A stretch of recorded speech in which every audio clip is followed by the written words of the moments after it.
इनको फ्रस्ट्रेशन है, फ्रस्ट्रेशन में बातें बोलते हैं। तो मुफ्ती साहब का इंतकाल हुआ, उनको अच्छा नहीं लगता ऐसी चीजें बोलना। उनको दफनाए हुए हमें 4 दिन, वो मिट्टी सूखी भी नहीं थी, गीली थी, जब हमारे ही लोग जाके they were trying to create trouble. वो चाहते थे कि महबूबा जी टूटे। आप मैडम के लिए मेहनत कर रही हैं, ये बताइएगा कि इल्तिजा मुफ्ती खुद कब इलेक्शन में आएंगी? क्या ये जो असेंबली इलेक्शन अगर हो जाते हैं 2-3 महीने के बाद, तो इल्तिजा मुफ्ती तैयार है इलेक्शन लड़ने के लिए? मसला मैडम का ठीक था, ये आप महबूबा जी से पूछिए। लेकिन क्या होता है, जब मुफ्ती साहब का इंतकाल हुआ, कहीं ना कहीं महबूबा जी को अपना आप अकेला लगा, तो तब उनको लगा कि फैमिली में से कोई आके उनको सपोर्ट करे। उनका डिसीजन था, and I don't think my mother regrets it. जो स्मार्ट सिटी कश्मीर में बहुत खूबसूरत पार्ट जैसे पोलो व्यू वगैरह का है, बुलेवार्ड पे भी ये स्ट्रक्चर्स वगैरह बना रहे हैं, पार्क्स वगैरह, जेलम का भी जो इन्हें पार्क्स बनाए, वो सारा तसद्दुक साहब ने किया। क्योंकि स्मार्ट सिटी जो प्लानिंग थी, अर्बन लैंडस्केप, वो सारा उनका आइडिया था। वो क्रेडिट लेना नहीं चाहते, बट ये सारा क्रेडिट उनको जाता है। Just even in 4 months as tourism minister उनने बहुत उम्दा काम किया। And I to a certain extent, हाँ, मैं महबूबा जी की बेटी हूँ, लोग तभी आते हैं, लेकिन उसके बाद क्या? अगर आप में दम होता है तभी लोग आपको सिरहाते हैं। Let people decide. वो कौन होते हैं टू डिसाइड हम क्या घर का करते हैं? मुझे फक्र है मैं महबूबा जी की बेटी हूँ। Should I? कितनी जबरदस्ती कर रहे हैं, शेम ऑन देम। पहले यहाँ कॉन्स्टिट्यूंसी को काट के इनने हमारे साथ ज्वाइन किया, अनंतनाग, राजौरी, पुंछ, बिकॉज ये प्री इलेक्शन रिगिंग कर रहे थे। अब इल्तिजा मुफ्ती पुंछ के दौरे पर थी, आज इनकी वापसी है। आपने देखा मंडी से लेके मेंढर तक, सुरनकोट, जब ये कश्मीर से आती हैं, कितना वालिहाना इस्तकबाल इनका किया गया। रोड शो जलसे में बदले, मीटिंग्स जलसे में बदली, और ऐसी ऐसी जगहों पर लोग इनको सुनने के लिए पहुंचे जहां इससे पहले हमारे बड़े सियासतदान पहुंचे थे, तो लोगों को तरस गए थे। लोग महबूबा मुफ्ती को भी सुनना चाहते हैं, लोग इल्तिजा मुफ्ती को भी सुनना चाहते हैं। इल्तिजा मुफ्ती से जानने की कोशिश करेंगे कि राजौरी अनंतनाग की सीट के हवाले से कितनी ये पूर्ण उम्मीद है, और कुछ सवाल जो आप लोगों के सवाल हैं वो भी इनकी खिदमत पे रखेंगे। मैडम, बहुत शुक्रिया, आपने टाइम दिया। पहला सवाल जो लोगों का सवाल है वो ये है कि राजौरी पुंछ, खास तौर से हम पीर की गली के उस तरफ नहीं जाएंगे, राजौरी पुंछ के लोग अगर आपको वोट करें तो क्यों करें? लोग हमारे लिए, पीडीपी के लिए इसलिए वोट करें, और ये मैंने अपनी तकरीरों में भी कहा कि हम बरादरी की बुनियाद पे आपसे आपका वोट मांगने नहीं आए, हम काम की बुनियाद पे आपसे आपका वोट मांगने आए। एंड मुफ्ती सैयद साहब जो थे, मरहूम मुफ्ती सैयद साहब, उनने यहाँ अमन और तरक्की दोनों पीर पंचाल में ही नहीं, जम्मू कश्मीर में लाया। जब वो पहली बार चीफ मिनिस्टर बने, उनने ही यहाँ मुगल रोड बनवाया, यूनिवर्सिटीज बनी, बाबा गुलाम शाह, शहादरा शरीफ, ट्रेड स्टार्ट हुआ, चकाबाग ट्रेड जो स्टार्ट हुआ, बस सर्विस स्टार्ट हुई, गुलमर्ग टू लॉरेन टू टंगमर्ग जो रोड है, पहले टाइम वो उनका इनिशिएटिव था। तो पीर पंचाल को ट्रूली ऑन द मैप मुफ्ती साहब ने लाया। मैं यहाँ लोगों के जज्बात से खेलना नहीं चाहती हूँ, मैं उनको सिंपली कहती हूँ आप काम देखिए, काम देख के आप वोट दीजिए, और अगर आप काम देख के वोट देंगे तो आप देखेंगे मुफ्ती साहब ने 3 साल में वो अचीव किया जो यहाँ की बाकी जमातें 70 साल में नहीं कर पाई हैं। क्योंकि वो जानते हैं वेदर इट्स अबाउट कनेक्टिविटी, यहाँ कनेक्टिविटी का बहुत इश्यू है, रोड्स की खस्ता हालत है, तालीम भी इफेक्ट होती है, and there so many things. Employment, Mufti साहब ने रहबरे तालीम 50,000 लगभग लगाए। So all these are things that people know. And Zamrud साहब, मैं आपको एक चीज सच बोलती हूँ, जब भी मैं यहाँ आती हूँ, मेरे पास कितने बुजुर्ग, कितने नौजवान आके कहते हैं मुफ्ती साहब ने ये काम किया, मुफ्ती साहब ने रोड बनाया, मुफ्ती साहब ने ब्रिज दिया, ये model college, degree college, DPS school, सारे उनके इनिशिएटिव्स थे, क्योंकि वो काम में बिलीव करते थे। और काम और तरक्की दोनों बहुत इंपॉर्टेंट है, और दोनों उनने यहाँ लाया। और जब यहाँ हमारे जो बॉर्डर्स में, जैसे बालाकोट में कल गई, उनने खुद कहा कि जो हम पे जुल्म होता था यहाँ 2000 में, जब मुफ्ती साहब चीफ मिनिस्टर बने, everything changed. So he had a healing touch policy, और हर तबके को, हर एक रीजन को उनने टच किया, इंक्लूडिंग पीर पंचाल। मैम, एक चीज ये बताइएगा कि होम मिनिस्टर भी ये कहते हैं, और भारतीय जनता पार्टी ने अब आपके ऊपर हमले तेज कर दिए हैं। कल रविंदर रैना का मैंने एक इंटरव्यू किया, उन्होंने कहा कि 3 पार्टियों को वोट नहीं करना है, वही होम मिनिस्टर साहब वाला जुमला, उसमें एक पीडीपी भी है, और इल्जाम ये है पहले मुफ्ती साहब, फिर महबूबा मुफ्ती, और अब इल्तिजा मुफ्ती भी आ गई हैं। ये पार्टी सिर्फ अपने घर के लिए काम करती है। चलिए, अब ये डिसाइड करेंगे कि लोग किसको वोट डालें। आप देखिए कितनी जबरदस्ती कर रहे हैं, शेम ऑन देम। पहले यहाँ कॉन्स्टिट्यूंसी को काट के इनने हमारे साथ ज्वाइन किया, अनंतनाग, राजौरी, पुंछ, बिकॉज ये प्री इलेक्शन रिगिंग कर रहे थे। अब इनको फ्रस्ट्रेशन है, फ्रस्ट्रेशन में बातें बोलते हैं, तो इस पे मुझे टैक्स तो पे करना नहीं है, बोलते रहे।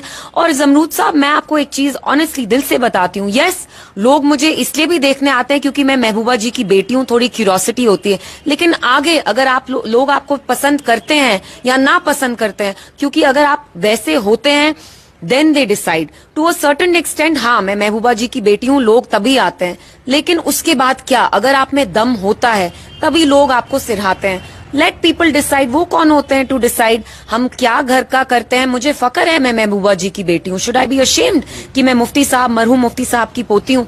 तो इनको थोड़ी फ्रस्ट्रेशन है, इनको पता है महबूबा जी पार्लियामेंट जाएंगी, तो फ्रस्ट्रेशन में बेचारे कुछ चीजें बोल रहे हैं तो बोलने दीजिए। मैम एक चीज ये बताइए, भड़ास निकालने दीजिए, भड़ास निकाल रहे हैं। कुछ लोग ये मानते हैं, खासतौर से पीर पंजाल के लोग, जिन्होंने मुफ्ती मोहम्मद सईद के साथ महबूबा मुफ्ती की मेहनत देखी है, ये सवाल मैंने महबूबा मुफ्ती साहिबा से भी किया था। लोग ये मानते हैं कि जिस तरह महबूबा मुफ्ती ने मुफ्ती मोहम्मद सईद को उस कुर्सी पे बिठाया, उसमें सबसे बड़ा रोल महबूबा मुफ्ती का था। अब वही रोल महबूबा मुफ्ती के लिए इल्तिजा मुफ्ती प्ले कर रही हैं। तारीफ अच्छा लगता है इंसान को सुनना, लेकिन ये बहुत ज्यादा है। आई डोंट थिंक, जैसे महबूबा जी ने काम किया, जमरूद साहब आप जानते हैं वो किस किस गली गली कूचे में नहीं गई, और मेरा फिर भी मैं थोड़ा कंफर्टेबली जाती हूँ, लेकिन महबूबा जी ने जो स्ट्रगल, जद्दोजहद किया, वो कोई नहीं कर सकता। और उनने अपने वालिद को कैसे, उनका एक सपना था कि मैं जम्मू कश्मीर को एक एज अ चीफ मिनिस्टर, उनका एक विजन था, महबूबा जी ने वो पॉसिबल किया। लेकिन यस, एज अ बेटी मेरे से जो हो सकता है मैं करूंगी, और मैं उनके लिए यहाँ काम करने आई हूँ, मैं मेहनत करूंगी, जितना हो सकता है मैं करूंगी। लेकिन आपने मेरी तारीफ की, इनकरेज किया, उसके लिए thank you, that's very kind of you to say all this. आप मैडम के लिए मेहनत कर रही हैं, ये बताइएगा कि इल्तिजा मुफ्ती खुद कब इलेक्शन में आएंगी? क्या ये जो असेंबली इलेक्शन अगर हो जाते हैं 2-3 महीने के बाद, तो इल्तिजा मुफ्ती तैयार हैं इलेक्शन लड़ने के लिए? ये सवाल का जवाब मैं आपको अभी नहीं दे सकती, क्योंकि अगर मैं एक चीज बोलूंगी तो फिर बाद में कहेंगे आपने ये कहा, तो मेरे से हिसाब लिया जाएगा। तो I don't know, things here are very fluid, हमें पता भी नहीं अभी इलेक्शन होगा कि नहीं। अगर महबूबा जी चाहेंगी कि मैं इलेक्शन लड़ूं, क्योंकि मेरी ये थिंकिंग नहीं है कि मैं बस यहाँ इलेक्शन के लिए आई हूँ। जो पीडीपी जिस अरूज पे मुफ्ती साहब लेके गए, हम उनका विजन यहाँ फुलफिल करने आए हैं। तो उसके लिए हम जो भी कर सकते हैं, पर्सनली मैं जो भी कर सकती हूँ मैं करूंगी, और ये डिसीजन एंड में महबूबा जी और पार्टी मेंबर्स का होगा। अगर उनको लगता है मुझे इलेक्शन लड़ना है तो मैं लड़ूंगी। मैम एक चीज ये बताइएगा कि पीडीपी की जितनी भी बड़ी लीडरशिप थी, आपको पता है कि वो सब आपको छोड़ के चले गए थे। मैडम अकेली रह गई थी और कुछ उनके साथी, लेकिन बड़े लोग चले गए थे। जो एमएलए भी बने, इसलिए बने कि महबूबा मुफ्ती और मुफ्ती मोहम्मद सईद का हाथ था। मिनिस्टर भी बने, वो तमाम लोग आपको छोड़ के, राज्यसभा, हाँ बिल्कुल, तमाम चीजें हुई, लेकिन फिर वो एक वक्त में आपको छोड़ के चले जाते हैं। तो इधर राजौरी पुंछ आते हुए आपको ये ख्याल नहीं आता कि बड़े चेहरे तो आपको छोड़ के चले गए हैं, तो लोग हमें कहाँ सुनेंगे? जो लोग होते हैं वो आपको बनाते हैं। लीडर्स आर अ मीडियम, माध्यम बनते हैं वो। And obviously it's not good जब पार्टी से इतना मास एक्सोडस हुआ। लेकिन जमरूद साहब, आप अंडरस्टैंड करिए, डिस्पाइट दिस मास एक्सोडस, हम लोगों में माशाल्लाह अल्हम्दुलिल्लाह we are very, Mehbooba ji is extremely popular. वरना किसी और जमात से ऐसे लोग निकाले, वो खुद नहीं गए, उनको ब्लैकमेल किया गया। ईडी ने करप्शन पे, इस पे, उस पे झूठे फेक चार्जेस लगा लगा के ये चाहते थे कि महबूबा जी टूटे। महबूबा जी नहीं टूटी, अल्हम्दुलिल्लाह वो चट्टान की तरह खड़ी हैं और खड़ी रहेंगी। और हमारे साथ जो हमारे कोर वर्कर्स हैं और आम लोग जो हैं, आपने खुद देखा मेंढर में, मंडी में लोग खुद कैसे आके मेरा इस्तकबाल कर रहे थे, प्यार दे रहे थे, क्योंकि वो समझते हैं कि महबूबा जी ही उनकी बात रखेंगी पार्लियामेंट में। एक तो ये है कि पार्टी को तोड़ा गया। क्या एक सवाल ये भी जहन में आता है कि क्या मैडम महबूबा मुफ्ती पार्टी को संभाल के नहीं रख पाई? नहीं, बिल्कुल नहीं। आप देखिए, जब मुफ्ती साहब का इंतकाल हुआ, उनको अच्छा नहीं लगता ऐसी चीजें बोलना, उनको दफनाए हुए हमें 4 दिन, वो मिट्टी सूखी भी नहीं थी, गीली थी, जब हमारे ही लोग जाके they were trying to create trouble. वो चाहते थे कि महबूबा जी टूटे। And that's very sad. लेकिन आप महबूबा जी की लीडरशिप देखिए, आपने खुद कहा कितने लोगों को उन्होंने एमएलसी, राज्यसभा एमपी बनाया, तो अपने लिए थोड़ी ना बनाया। महबूबा जी पार्टी में सबको एम्पावर करती गई। बट ये अफसोस की बात है कि कुछ लोग जो थे हमारी पार्टी के अंदर, वो हमारे शायद महबूबा जी के अगेंस्ट काम कर रहे थे। सो इन अ वे इट्स गुड, महबूबा जी अब फिर से हम शुरुआत से ब्रिक बाय ब्रिक ये पार्टी को रीबिल्ड करेंगे और वो पीडीपी बनाएंगे जो मुफ्ती साहब ने बनाई थी।